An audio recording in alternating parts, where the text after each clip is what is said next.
Every time you eat a slice of pizza, an apple, or even a quick snack, your body immediately gets to work. But what exactly happens to the food we eat? Today, let's take a journey through the incredible digestive system.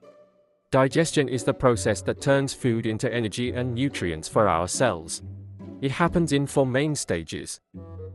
Ingestion, when food enters the mouth. Mechanical and chemical digestion, breaking down food into smaller, usable parts. Absorption. Nutrients pass into the bloodstream. Mouth, where it all begins, chewing and saliva enzymes. Pharynx and esophagus, the chewed food, now called a bolus, travels downward thanks to peristalsis. Stomach, a natural blender, mixing food with gastric juices and turning it into chyme.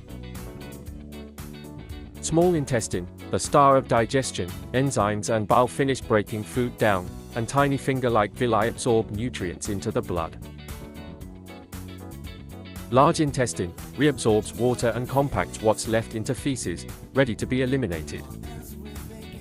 The digestive system is a brilliant machine, working non-stop to give you energy, help your cells grow, and keep you healthy. If you enjoyed this journey inside the human body, don't forget to give a thumbs up, subscribe, and hit the notification bell for more science and curiosity videos.